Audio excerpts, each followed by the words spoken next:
জুলাই ঐক্য বিনষ্টের অভিযোগে চট্টগ্রামে বিক্ষোভ চলছে। আমরা সরাসরি চলে যাচ্ছি সেখানে। গণপ্রতিনিধিকে একতাবদ্ধ হয়ে রাজপথে ঐক্যবদ্ধ ভূমিকা রাখার উদাত্ত আহ্বান জানিয়ে আমি আমার আজকের বক্তব্য শেষ করছি। সবাইকে ধন্যবাদ। আসসালামু আলাইকুম ওয়া রাহমাতুল্লাহ।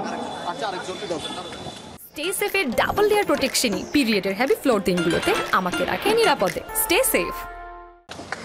সুপ্রিয় উপস্থিতি, দেশে যে চলমান ষড়যন্ত্র চলছে, আমরা মনে শুনছিলেন যে আসলে এখানে যারা জুলাই ঐক্যের যারা আছেন এই ষড়যন্ত্র আওয়ামী লীগকে আরেকবার সরকারকে নিয়ে আসলে বেশ ষড়যন্ত্র হচ্ছে এবং সেই ষড়যন্ত্র কারা করছেন সেটিও আসলে এখানকার যারা রয়েছেন তারা নাম প্রকাশ না করলেও আসলে তারা তাদের যে কথা সেই কথাগুলোর মাধ্যমে তাদের বক্তব্যের মাধ্যমে তারা আসলে সেটি বুঝিয়ে দিচ্ছেন এবং তারা আসলে বলছেন যে বর্তমান সরকারকে নিয়ে আসলে যারা ষড়যন্ত্র করছে তাদের বিরুদ্ধেই তারা ছাত্র জনতা রয়েছে এবং এই ভারতীয় আধিপত্য কিংবা ভারতীয় র এজেন্টের মাধ্যমে যারা প্রভাবিত হয়ে আসলে বর্তমান সরকারের বিরোধিতা করছে তাদের বিরুদ্ধেও আসলে এখানকার যারা ছাত্র জনতা রয়েছে তারা আসলে প্রয়োজনে জুলাই আন্দোলনের মতোই তারা মাঠে নামবে এমনটি আসলে বলছেন। এখানে একের পর এক ছাত্র জনতা আসলে তারা সবাই কিন্তু বিভিন্ন সময় কিন্তু যে জুলাই আন্দোলনে তারা আসলে সক্রিয় ভূমিকা পালন করছে, তাদের সকলকে নিয়ে আসলে জুলাই ঐক্য এই প্ল্যাটফর্মটি আসলে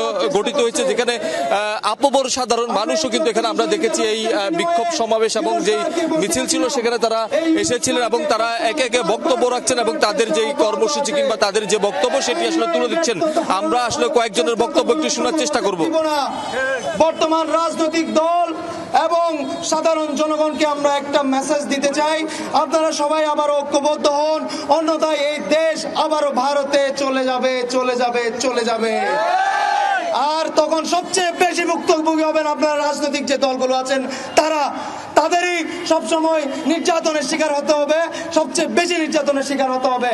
আপনারা বুঝুন আর নাই বুঝুন, সবাইকে আমরা বলবো নির্বাচনে যে রুটম্যাপ জনপ্রিয় সরকার ঘোষণা করেছেন সেই রুটম্যাপকে আমরা সবাই ধরে নিয়ে আমরা ইনশাআল্লাহ ঐক্যবদ্ধ থাকবো, এই ধারণা করে আমার বক্তব্য শেষ করছি। আসসালাম।